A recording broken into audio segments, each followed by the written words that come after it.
कभी सोचा है कि कोई इंसान अपनी पूरी जिंदगी, अपनी सारी दौलत, सब कुछ सिर्फ एक चीज के पीछे लगा दे, एक ऐसे प्यार को वापस पाने के लिए जो जो सालों पहले ही खत्म हो चुका था? क्या इसे एक महान सपना कहेंगे या बस एक खतरनाक जुनून? और यही सवाल, बिल्कुल यही सवाल द ग्रेट गैट्सबी के दिल में है।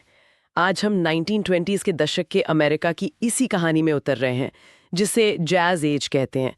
मतलब पार्टियां, बेहिसाब दौलत और टूटते सपनों का दौर। हमारे पास इस उपन्यास के कुछ अंश हैं और एक विश्लेषण भी है जो इसकी परतों को खोलने में हमारी मदद करेगा। तो आज का हमारा मकसद ये समझना है कि जे गैट्सबी, ये रहस्यमयी करोड़पति, आखिर इतना यादगार और ट्रेजिक क्यों है? उसकी कहानी में ऐसी क्या बात है जो आज भी लोगों को अपनी तरफ खींचती है? चलिए इस चमक दमक और उसके पीछे छिपे अंधेरे को समझने की कोशिश करते हैं। तो कहानी की शुरुआत होती है निक कैरावे से, है ना? वो मिडवेस्ट की सादगी छोड़कर न्यूयॉर्क के पास आता है और सीधा दो अलग अलग दुनियाओं के बीच में खड़ा हो जाता है। बिल्कुल। और ये एक बहुत जरूरी पॉइंट है कि कहानी हमें निक के नजरिए से मिलती है। वो एक बाहरी आदमी है जो हमें इन दो दुनियाओं का फर्क दिखाता है, ईस्ट एग और वेस्ट एग। अच्छा, तो ये ईस्ट एग और वेस्ट एग क्या है? ईस्ट एग वो जगह है जहां पुश्तैनी अमीर रहते हैं, मतलब ओल्ड मनी, जिनकी दौलत पीढ़ियों से चली आ रही है। जैसे निक की कजिन डेजी और उसका पति टॉम बुकानन। उनके लिए पैसा, रुतबा, ये सब नॉर्मल है। और दूसरी तरफ है वेस्ट एग, जहां नए अमीर रहते हैं, न्यू मनी।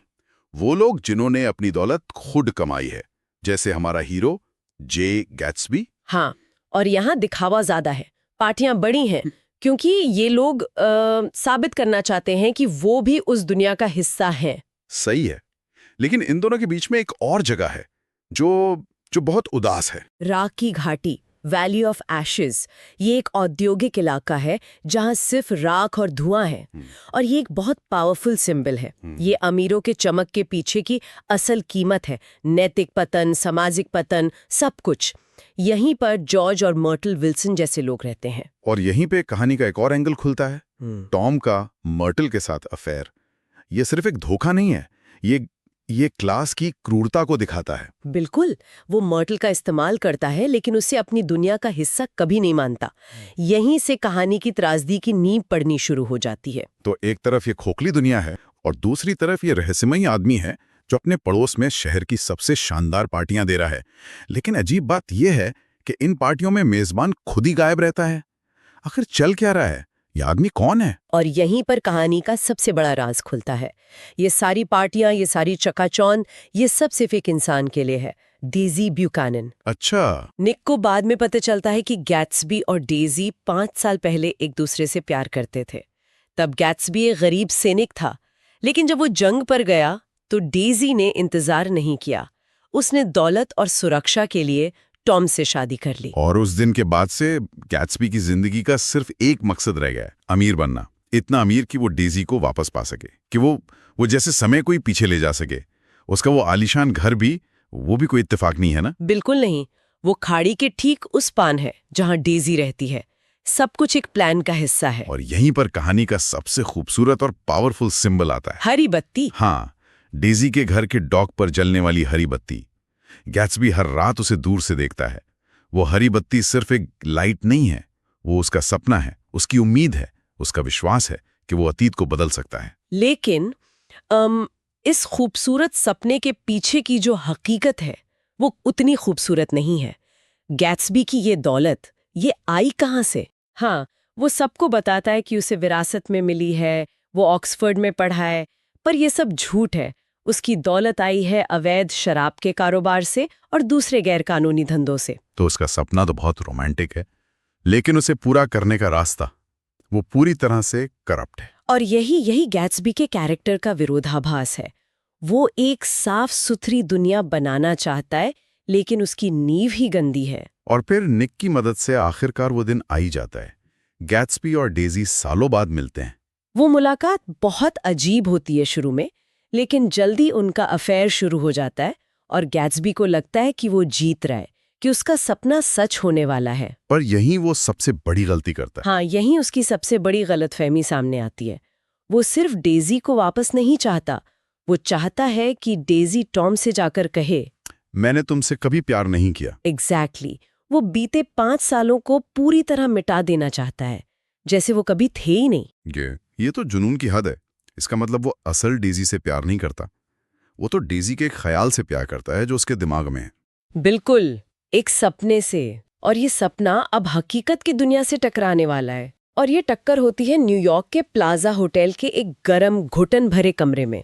उफ, वो सीन उसे पढ़ते हुए भी घुटन महसूस होती है। टॉम गैट्सबी पर हमला करता है, उसे एक अपराधी, एक झूठा सब साबित कर देता है। और जब गैट्सबी डेजी से सच बोलने के लिए कहता है तो वो टूट जाती है। वो मान लेती है कि उसने टॉम से भी प्यार किया था। और बस उसी एक पल में गैट्सबी का 5 साल का बनाया हुआ महल ढह जाता है। उसे एहसास होता है कि आप अतीत को दोहरा नहीं सकते। ये कहानी का क्लाइमैक्स है, जहां सपना हकीकत से बुरी तरह हार जाता है। और ये तो बस शुरुआत थी। हाँ, क्योंकि होटल से वापसी का सफर कहानी को एक भयानक त्रासदी में बदल देता है। डेजी घबराहट में गैट्सबी की कार चला रही होती है और वो मॉर्टल विल्सन को कुचल देती है। ये कहानी का पॉइंट ऑफ नो रिटर्न है। लेकिन इसके बाद गैट्सबी जो करता है वो उसके किरदार के बारे में सब कुछ बता देता है। वो फौरन इल्जाम अपने सिर ले लेता है डेजी को बचाने के लिए। ये उसके जुनून की आखिरी सबसे विनाशकारी कोशिश है, एक ऐसे सपने को बचाने की जो पहले ही मर चुका है। सही कहा। और इसके बाद जो होता है वो सिर्फ दुखद नहीं है, वो बहुत क्रूर है। टॉम जो जानता है कि कार डेजी चला रही थी, वो मर्टल के पति जॉर्ज को जाकर बता देता है कि वो गैट्सबी की कार थी, और ये भी कि गैट्सबी ही मर्टल का प्रेमी था। वो अपनी जिम्मेदारी से बचने के लिए गैट्सबी को बलि का बकरा बना देता है। और गम और गुस्से में पागल जॉर्ज गैट्सबी को उसके स्विमिंग पूल में गोली मार देता है और फिर खुद भी जान दे देता है। एक महान सपना जो हरी बत्ती की उम्मीद से शुरू हुआ था, उसका अंत खून और बेबसी में होता है। और सबसे तकलीफदेह बात, डेजी और टॉम वो बस गायब हो जाते हैं, जैसे कुछ हुआ ही ना हो। वो अपनी दौलत और रुतबे के पीछे छुप जाते हैं। वे कितनी खोखली और कितनी अकेली थी। बिल्कुल। और अगर हम थोड़ा जूम आउट करके देखें तो ये अमेरिकन ड्रीम पर एक बहुत तीखी टिप्पणी है। अमेरिकन ड्रीम कहता है कि कोई भी मेहनत से ऊपर उठ सकता है। गैट्सबी ने ये किया भी। वो गरीब जेम्स गैट्स से अमीर जे गैट्सबी बन गया। लेकिन उसका सपना खुद को बेहतर बनाने का नहीं था। उसका सपना था डेजी को एक ट्रॉफी की तरह हासिल करना। उसकी सफलता अपराध पर बनी थी और उसका लक्ष्य उथला था। और क्लास का संघर्ष तो साफ दिखता है।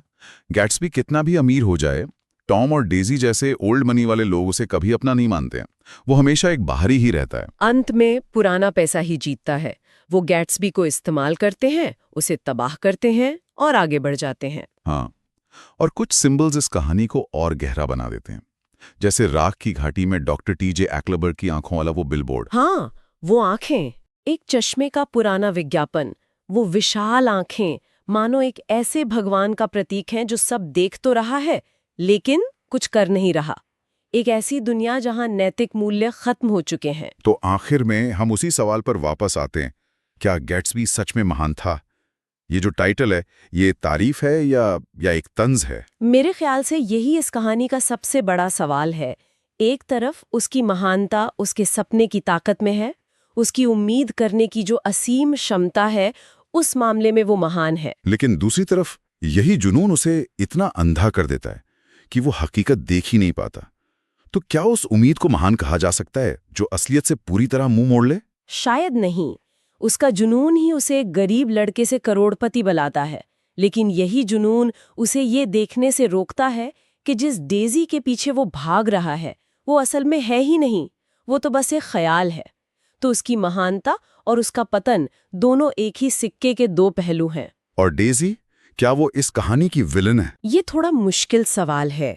वो पूरी तरह से विलन नहीं है, बल्कि उस समाज का प्रोडक्ट है। जी। उसे सिखाया ही यही गया है कि उसकी कीमत उसकी सुंदरता और एक अमीर पति से है। जब फैसला करने का वक्त आता है तो वो हमेशा आसान रास्ता चुनती है, यानी पैसा। तो वो भी एक तरह से उस ओल्ड मनी वाली दुनिया की शिकार है। हाँ, एक तरह से वो भी कैदी है। वो उन लापरवाह लोगों का प्रतीक है जिनके बारे में निक आखिर में लिखता है कि वो चीज़ों और इंसानों को तोड़ते हैं और फिर अपनी दौलत में वापस छिप जाते हैं और दूसरों को अपनी फैलाई गंदगी साफ करने के लिए छोड़ देते हैं। जबकि टॉम क्रूरता का सीधा सीधा प्रतीक है और निक वो बाहरी आदमी है जो इस सारी गंदगी को देखकर इतना निराश होता है कि वापस चला जाता है। अंत में द ग्रेट गैट्सबी एक ऐसे समाज की कहानी है जो दौलत को नैतिकता से ऊपर रखता है और प्यार को एक ऐसी चीज समझता है जिसे जीता या खरीदा जा सकता है। ये दिखाती है कि एक ताकतवर सपना भी जब गलत चीज पर टिका हो और उसे पाने के तरीके गलत हों तो वो कैसे सबको तबाह कर देता है। उपन्यास का जो अंत है वो एक बहुत ही खूबसूरत लाइन से होता है। So we beat on boats against the current borne back ceaselessly into the past. यानी हम सब नावों की तरह धारा के खिलाफ आगे बढ़ने की कोशिश करते रहते हैं, पर यह धारा हमें लगातार अतीत की ओर वापस खींचती रहती है। और ये हमें एक बहुत गहरे सवाल के साथ छोड़ जाता है। क्या ये सिर्फ गैट्सबी की कहानी है जो अपने अतीत को फिर से जीना चाहता था, या ये कहीं ना कहीं हम सब की कहानी है, इंसान की उस लगातार कोशिश की जो एक बेहतर भविष्य की तरफ तो बढ़ना चाहता है, लेकिन हमेशा अपने अतीत की यादों, अपनी गलतियों और अपने अधूरे सपनों की जंजीरों में जकड़ा रहता है। क्या हम सब अपनी जिंदगी में किसी न किसी हरी बत्ती का पीछा नहीं